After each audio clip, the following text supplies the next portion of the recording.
Hello, everyone. Today we are introducing the first topic of Unit 4 Secession, Civil War, and Reconstruction. So, this week we're going to be looking at secession. Our essential question for this week is what were the causes, outcomes, and legacies of the Civil War? For this section, we're going to be looking at the causes. Okay, so as we've talked about in the previous unit, one of the biggest problems of the antebellum period, the period in the United States before the Civil War, was the expansion of slavery. So in 1819, we have this situation: 11 free states and 11 slave states. So, with that configuration, like we talked about in Unit 2 and how our Senate works, each state gets two senators. So here we have equal representation of slave states and free states in the Senate. So there's a balance of power there. Um, there is a slight imbalance, however, in the House of Representatives, which was controlled by the North because of they had a larger population, and we'll talk more about that in the next section. So the problem here would be adding a new state, and like we talked about in Unit 3, the United States is getting all of these new territories, right, with westward expansion and manifest destiny. So these territories are eventually going to start becoming states, and as they do, they present a problem. If it comes in as a slave state or a free state, this starts to upset that balance of power in the Senate. And we get this first with Missouri asking to become a slave state. Okay, so the first solution to the problem, okay, or really what will become, as we've already talked about a little bit, really just a band-aid. So we've got the Missouri Compromise. So in 1820, the Missouri Compromise allowed Missouri to enter as a slave state as long as Maine would enter as a free state. So in adding Missouri, the slave state, they also add in Maine. Um, excuse me, adding Missouri, the slave state, as long as they would add Maine, the free state, it would keep that balance of power.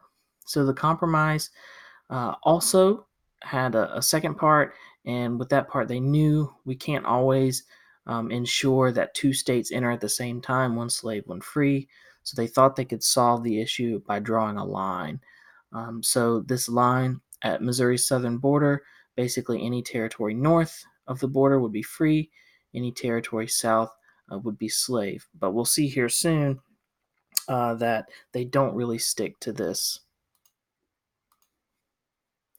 So here we have a map showing you that setup. You can see all of the states in blue are slave states, and then those that are green are free.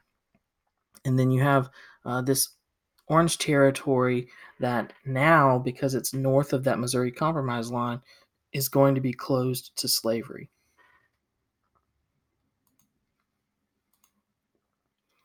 Okay, so westward expansion is happening while all of these things are going on. So if you remember back from the last unit, uh, we end up in a war with Mexico, right, after tensions from annexing Texas. And of course, we win that war. And with that, the United States gains the Mexican cession. So we get a ton of territory from Mexico. Well, a Democrat from Pennsylvania, David Wilmot, he proposes a bill that basically says all of the territory that we gain in the Mexican cession should be closed to slavery. We should not allow slavery to expand in any territory gained from Mexico. So the um, the bill was passed in the House of Representatives, which, if you remember, is controlled by the North, so it makes sense that it would pass there. However, it does not pass the Senate. Okay, so even after they try over and over and over, the bill never gets passed because it never passes the Senate because the South has more sway there. Okay, so this is sort of just an illustration of why the South thinks it's so important to maintain that balance of power in the Senate. Okay, so once again, westward expansion keeps going, and we know with the annexation of Texas, it's coming into the Union as a state, as is California. Well, Texas is a slave state, California is a free state. So there we've got that maintaining that balance of power between free states and slave states. However, there's some other territories that are part of this acquisition. And an idea that's becoming more and more popular is to allow the people living in those territories to vote on whether they want to enter as a slave state or a free state. So, with that, we get this idea of popular sovereignty. So, in past units, we've talked about how popular sovereignty means the power of the people, which here it's really the same thing, it's just in the context of slavery. So, allowing people to vote. So, the power rests with the people that can vote in those territories on whether or not they should enter in as a free state or a slave state. Okay, another part of this compromise was the slave trade being abolished. So the slave trade is being abolished in the District of Columbia in the capital, but not slavery itself. So in other parts of the South, you could still trade slaves, but in D.C., you could own slaves, but you could not trade slaves. And the last component of the Compromise of 1850 that we need is the South is able to argue for federal enforcement of a new Fugitive Slave Act. And what that does, fugitive means that the slave has escaped, has basically ran away to the North. And federal enforcement of the new Fugitive Slave Act, what that means is that northern states are now required by federal law to send those slaves, those runaway slaves, back to the South. And this is going to cause a lot of tension with Northerners, especially anti slavery ones. Okay, so here you see that the map illustrating the Compromise of 1850, how the Missouri Compromise line has been sort of just thrown out. And we have the blue still being slave states, the green free states and territories, and then orange is now representing slavery determined by popular sovereignty. All right, the Kansas-Nebraska Act. Okay, so this is where things start to get even more tense to the point of violence. So the territories of Kansas and Nebraska are entering the Union with popular sovereignty, even though they're north of the Missouri Compromise line. So northern politicians are just getting angrier and angrier because the Missouri Compromise line isn't being followed. That popular sovereignty is spreading as a fairly popular idea, especially with northern Democrats. So basically, both sides, anti slavery and pro slavery, are pouring into these two regions. Okay, so anti-slavery Northerners are going into Kansas to vote, right? Because of popular sovereignty. Voting rules back then were a lot looser in terms of how long you had to live in a place to be able to vote there. So they're pouring in to vote against slavery. Well, at the same time, pro-slavery people from Missouri, okay, that's right next door, are pouring in to vote for slavery. So, of course, these two groups are going to meet, these two opposing forces. So the two forces divide the state, and that eventually leads to conflict. So a group of pro-slavery men end up attacking a town full of anti-slavery voters. Violence ensues, and we have over 200 dying in that incident. So this incident is all in the newspapers across the country, and the violence gets called Bleeding Kansas because the conflict is taking place in Kansas. Okay, here's the map showing the state of things after the Kansas-Nebraska Act in 1854. So once again, blue states are slave states. Not a whole lot of change there. You can see, however, the spread of popular sovereignty, that idea of popular sovereignty, in the Kansas and Nebraska territories.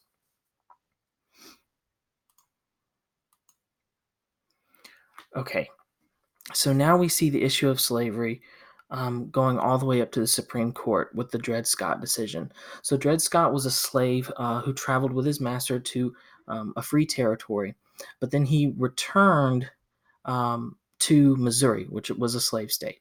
So when his master dies, Scott sues the family that he would be basically inherited into. Scott sues them, saying that because he left the slave state of Missouri and entered free territory where slavery was banned, that meant that he was therefore free.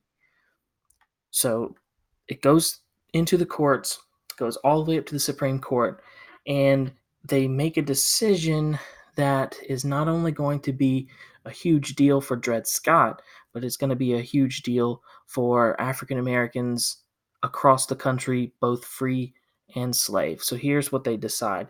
Basically, they come down really hard, saying that because Scott was black, that he was not a citizen, basically saying that African Americans do not have citizenship, whether they are free or slave, that they are not citizens. And because he's not a citizen, he does not have the same rights as an American citizen and therefore couldn't sue in courts, basically saying he had no case. Okay. So what that does is it impacts the legal rights of even free African Americans, wherever they are in the country. Okay, they also said, and this is the real kicker here, is that the prohibition of slavery in the territories was unconstitutional.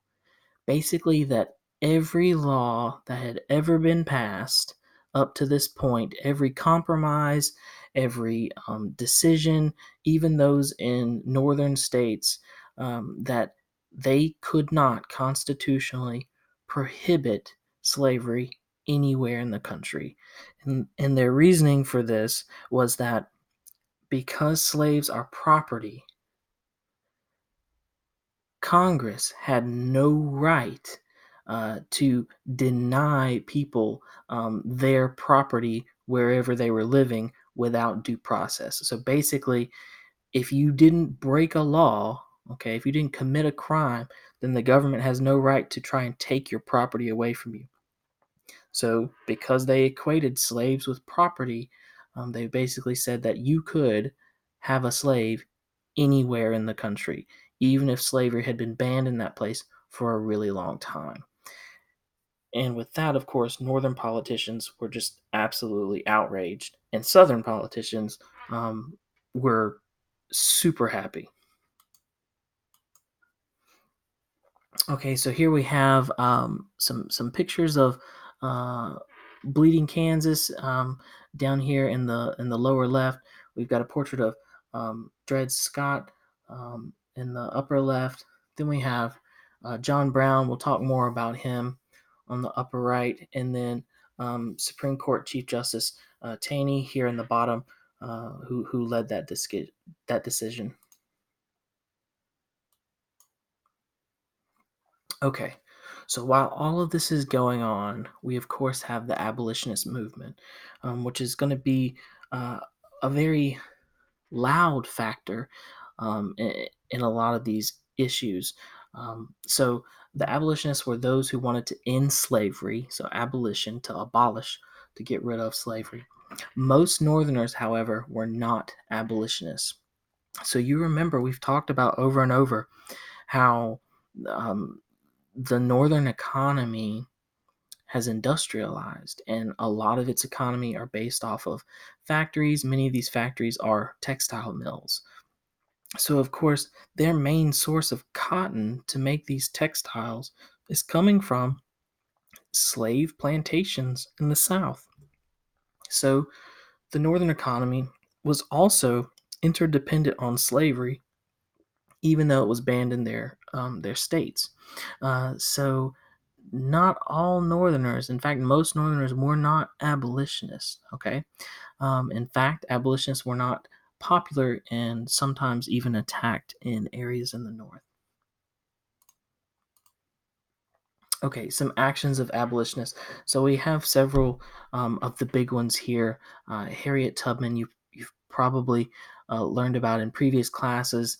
Um, a slave herself escaped slavery and then helped slaves escape through the Underground Railroad. Remember, the Underground Railroad is not a literal train railroad, right? It's a basically a series or um, sort of different connections of people and places from the south to the north that would hide escaped slaves and help them on their journey to freedom.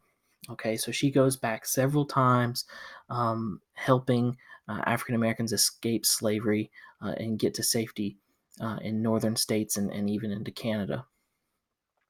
Okay, another Harriet. We've got Harriet Beecher Stowe. This was a white Northerner. She wrote a book called Uncle Tom's Cabin, which was about slave experiences in the South, and it became a bestseller. It was the second highest selling book of the time period, just behind the Bible. And what it does is it causes many Northerners to sympathize for slaves and to be angry about fugitive slave laws. And really, it draws a lot of middle class white women that are already being influenced by other reform movements and the Second Great Awakening, the religious revival that we've talked about before. It kind of draws them into the abolitionist cause. Okay, the last person that we're going to focus on for this section is John Brown. So, this is a white man who believed that God told him to end slavery by any means necessary. And so John Brown is one of the more radical abolitionists. He leads a raid on Harper's Ferry, which was in Virginia. Harper's Ferry had a armory that held guns and ammunition, and his plan was to raid that armory, steal the arms, and distribute them to slaves in Virginia to start a slave revolt. Um, he takes the armory, but uh, his slave revolt fails. It doesn't actually materialize. The weapons aren't distributed. Slaves do not leave the plantations to come to the armory. Instead, the U.S. Marines come in and retake they retake the armory. So Brown is captured and he's sentenced to death for treason. So his death was um, a very public affair, or his trial was a very public affair. He gets sort of portrayed as a martyr to abolitionists, somebody who's dying for the cause, who gave his life to try to help others. But the South, of course, sees him as a terrorist, as this person who killed people, who broke the law, and was sort of the radical face of abolition, and in their eyes, how evil and bad abolitionists were. Okay, so the major effects of these actions. So, all in all, abolitionists kept the issue of slavery at the forefront of newspapers, of basically a lot of people's minds. However, that was kind of already being done because of the political tensions that were there, the economic tensions, and sort of the expansion of slavery through westward expansion. So, really, one of the biggest effects is that abolitionists caused Southerners to perceive that most Northerners were abolitionists. And that's a big deal because, as we said earlier, most Northerners were not abolitionists. But because of abolitionist actions, Southerners believed them to be all abolitionists. So that just further divisions between the North and the South. So the controversy over the spread of slavery um, does contribute to secession, war, and ultimately uh, abolition. So slavery in and of itself is going to be one of the biggest, if not the biggest, causes of the Civil War. Okay, so here we have some more pictures. We've got a beardless John Brown in the center there. At the top, we've got the cover of Uncle Tom's Cabin, and then on the right side there, you've got a picture of Harriet Tubman. The bottom center, "Am I Not a Man and a Brother?" That's actually a abolitionist pamphlet that was first used in England in its abolitionist movement, and then also adopted in American abolition. Okay, so you've all been waiting for Abraham Lincoln, and here he is showing up on the stage. So we have the creation of a new political party, and that's the Republican Party.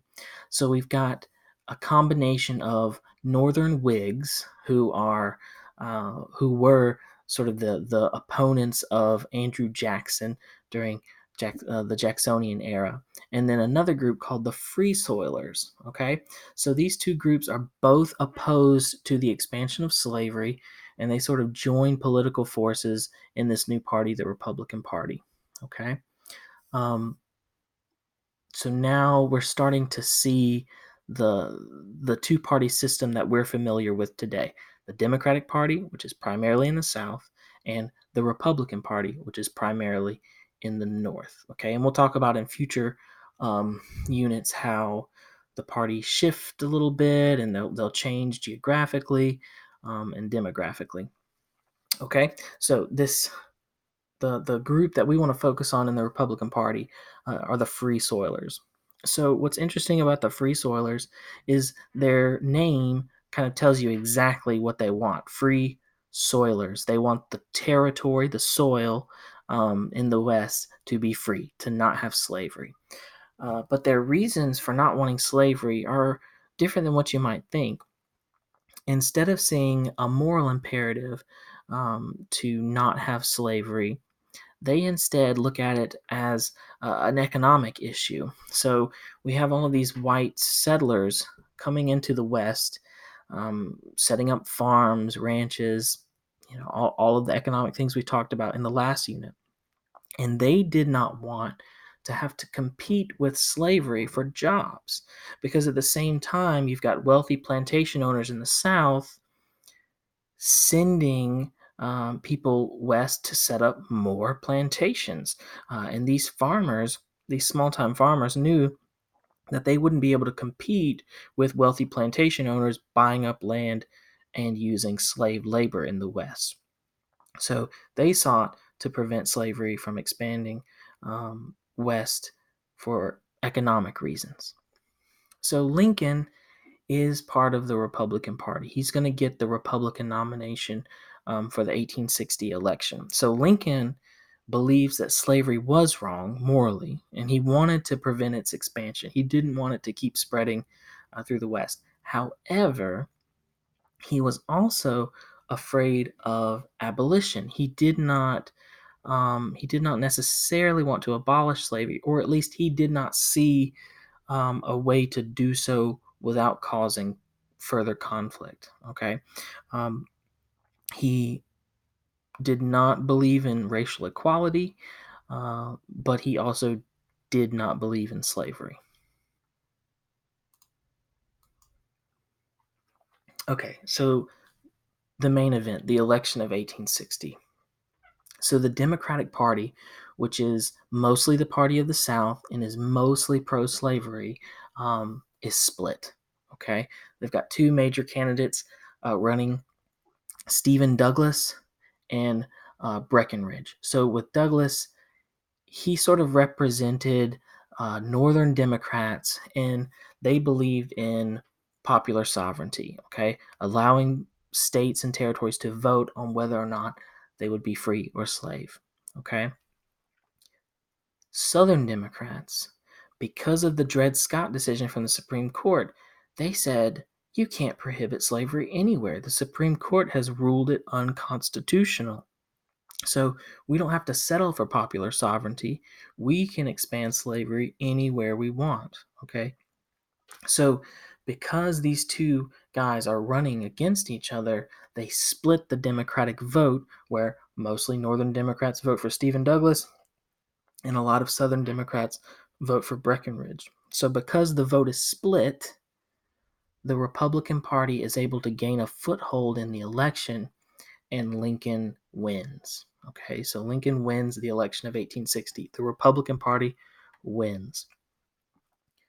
The South is terrified of this. Okay, South Carolina especially.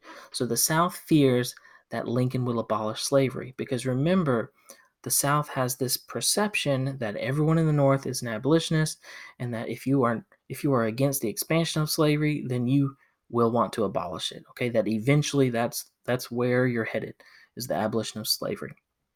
So because South Carolina fears Lincoln and abolition so much, they secede from the Union. They leave. Okay, they say we are no longer a part of the United States of America.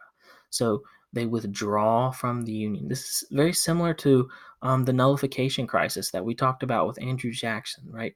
South Carolina felt like they were being treated unfairly then and threatened to secede because they didn't want to pay those protective tariffs. Well, very similar situation. They feel like the South is being treated unfairly here in the election of 1860. They feel like Lincoln will be a tyrant and take away their way of life. So they leave the Union. They don't just threaten, they do it. So with this, with South Carolina being the first to secede, they're not alone. Okay, soon after, they're followed by 6 more Southern states in 1861, and those states come together and form a new country, the Confederate States of America. And that's where we'll leave off for now.